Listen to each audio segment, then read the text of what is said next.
ফি আমানিল্লাহ চ্যানেলের পক্ষ হইতে দর্শক শ্রোতা ভাইদেরকে সালাম। আসসালামু আলাইকুম। আলহামদুলিল্লাহ, আমি ভালো আছি। আপনারা সবাই ভালো থাকুন। ফি আমানিল্লাহ।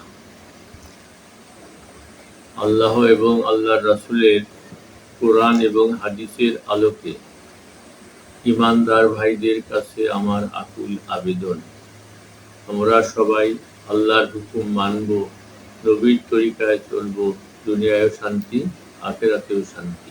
চলমান মুহররম মাসের আশুরার দিনে অর্থাৎ 10 তারিখে কারবালায় হযরত হুসাইন রাদিয়াল্লাহু তাআলা আনহু মর্মান্তিকভাবে শাহাদাত বরণ করিয়াছিলেন। এই দুঃখ ও মুসিবতের কথা স্মরণ হইলে ইন্না লিল্লাহি ওয়া ইন্না ইলাইহি রাজিউন পড়া যায়। হযরত হুসাইন ইবনে আলী রাদিয়াল্লাহু তাআলা আনহুকে কষ্ট দানকারীর উপর মুসিবত।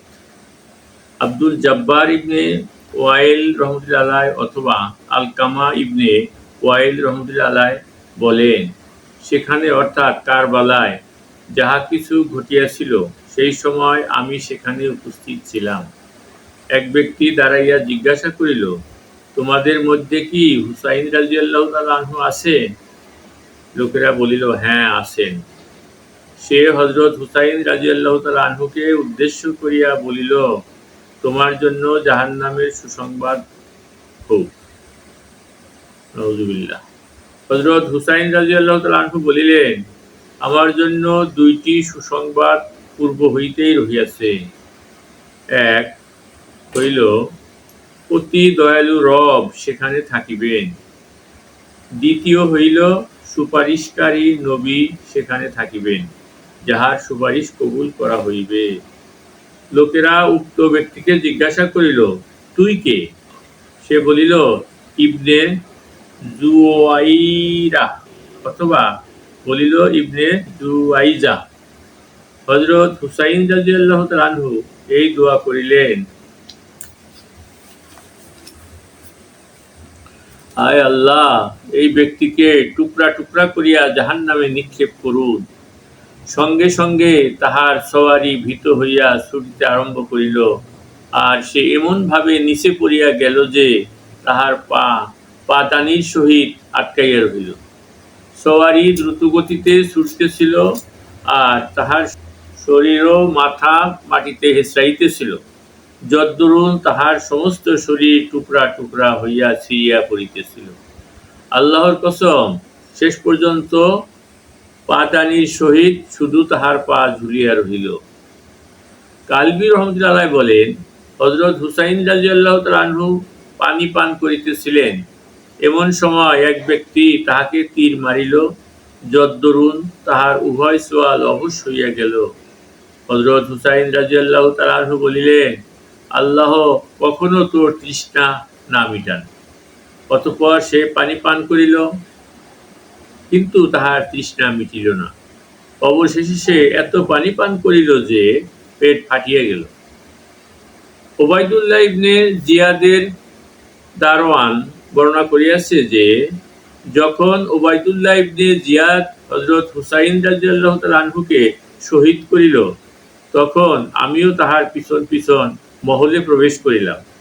আমি দেখিলাম মহলের ভিতরে হঠাৎ দাউ দাউ করিয়া আগুন জ্বলিয়া উঠিল এবং তাহার চেহারার দিকে অগ্রসর হইল, আর সে জামার আস্তিন দ্বারা চেহারা ঢাকিয়া লইল। অতঃপর সে আমাকে বলিল, তুমিও কি এই আগুন দেখিয়াছ? আমি বলিলাম, হ্যাঁ। সে বলিল, এই ঘটনা গোপন রাখিও, কাহাকেও বলিও না। সুফিয়ান রহমতুল্লাহ আলাইহি বলেন, আমার দাদি আমাকে বলিয়াছেন, জুফি গোত্রীয় দুই ব্যক্তি হযরত হুসাইন রাদিয়াল্লাহু তাআলা আনহু এর শাহাদাতে অংশগ্রহণ করিয়াছিল। তাহাদের মধ্য হইতে এক ব্যক্তির লজ্জাস্থান এত লম্বা হইয়া গিয়াছিল যে সে উহা পেঁচাইয়া রাখিত, আর অপরজনের এত পিপাসা লাগিত যে সে মশকে মুখ লাগাইয়া সম্পূর্ণ মশকের পানি পান করিয়া ফেলিত। সুফিয়ান রহমতুল্লাহ আলাইহি বলেন, আমি উক্ত দুইজনের একজনের ছেলেকে দেখিয়াছি, তাহাকে দেখিতে একেবারে পাগল মনে হইত।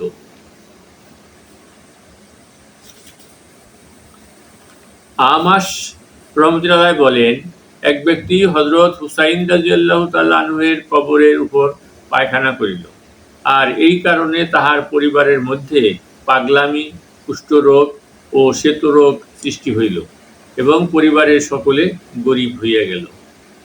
আরেকটি ঘটনা, হযরত হুসাইন রাদিয়াল্লাহু তাআলা আনহু-এর শাহাদাতের দিন প্রত্যেক পাথরের নিচে রক্ত দেখা যাওয়া।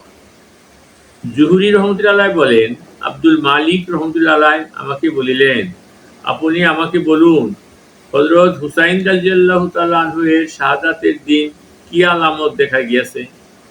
তবেই বোঝা যাইবে যে আপনি একজন বড় আলেম। আমি বলিলাম, সেদিন বাইতুল মুকাদ্দাসে যে কোনো কঙ্কর উঠানো হইত, উহার নিচে তাজা রক্ত দেখা যাইত। আব্দুল মালিক রহমতুল্লাহ বলিলেন, এই কথা বর্ণনা করার মধ্যে আমি ও আপনি আমরা উভয়ে সমান, অর্থাৎ আমিও এই বিষয়টি জানি। অপর রেওয়ায়েতে আছে, জুহরি রহমতুল্লাহ বলেন, যেদিন হযরত হুসাইন ইবনে আলী রাদিয়াল্লাহু তাআলা আনহুকে শহীদ করা হইয়াছে, সেদিন শাম দেশে যে কোনো পাথর উঠানো হইত, উহার নিচে রক্ত দেখা যাইত। আরেকটি ঘটনা, হযরত হুসাইন রাদিয়াল্লাহু তাআলা আনহু-এর শাহাদাতে আসমানে রক্তিম আভা ও সূর্যগ্রহণ। উম্মে হাকিম রহমতুল্লাহ বলেন, হযরত হুসাইন রাদিয়াল্লাহু তাআলা আনহু-এর শাহাদাতের দিন আমি অল্প বয়স্কা ছিলাম। কয়েকদিন পর্যন্ত আসমান রক্তের ন্যায় লাল ছিল। আবু কাতিল রহমতুল্লাহ বলেন, হযরত হুসাইন রাদিয়াল্লাহু তাআলা আনহু-এর শাহাদাতের সঙ্গে সঙ্গে সূর্যগ্রহণ হইল এবং এত বেশি হইল যে ঠিক দ্বিপ্রহরের সময় তারকা দেখা যাইতে লাগিল, আর আমরা মনে করিলাম কিয়ামত আসিয়া গিয়াছে বুঝি। আর একটি ঘটনা, হযরত হুসাইন রাদিয়াল্লাহু তাআলা আনহু-এর জন্য জিনদের শোক প্রকাশ। হযরত উম্মে সালামা রাদিয়াল্লাহু তাআলা আনহা বলেন, আমি হযরত হুসাইন ইবনে আলী রাদিয়াল্লাহু তাআলা আনহু-এর জন্য জিনদেরকে শোক প্রকাশ করিতে শুনিয়াছি। অপর রেওয়ায়েতে আছে, হযরত উম্মে সালামা রাদিয়াল্লাহু তাআলা আনহা একবার বলিলেন, রাসূলুল্লাহ সাল্লাল্লাহু আলাইহি সাল্লামের ইন্তেকালের পর কাহারও মৃত্যুতে কখনো জিনদেরকে শোক প্রকাশ করিতে শুনি নাই, কিন্তু আজ রাত্রে আমি শুনিতে পাইয়াছি। আমার মনে হয় আমার ছেলে হযরত হুসাইন রাদিয়াল্লাহু তাআলা আনহু ইন্তেকাল করিয়াছে। সুতরাং তিনি নিজের বাদীকে বলিলেন, বাহিরে যাইয়া খবর লইয়া আসো। বাদী ফিরিয়া আসিয়া বলিল, হযরত হুসাইন রাদিয়াল্লাহু তাআলা আনহু শাহাদাত বরণ করিয়াছেন। অতঃপর হযরত উম্মে সালামা রাদিয়াল্লাহু তাআলা আনহা বলিলেন, এক মহিলা জিন এই কবিতা পাঠ করিতেছিল। অর্থ, হে চক্ষু, মনোযোগ দিয়া শুনো, আমি যে কাঁদিবার চেষ্টা করিতেছি উহাকে গুরুত্ব প্রদান করো। আমি যদি না কাঁদি, তবে আমার পর শহীদগণের জন্য কে কাঁদিবে? শহীদগণের জামাত যাহাদেরকে মৃত্যু টানিয়া লইয়া গিয়াছে এক জালেমের নিকট, অর্থাৎ ওবায়দুল্লাহ ইবনে জিয়াদ, যে এক গোলাম অর্থাৎ ইয়াজিদ এর রাজত্বে সেনাপ্রধান। হযরত মাইমুনাহ রাদিয়াল্লাহু তাআলা আনহা বলেন, আমি জিনদেরকে হযরত হুসাইন ইবনে আলী রাদিয়াল্লাহু তাআলা আনহু এর জন্য শোক প্রকাশ করিতে শুনিয়াছি।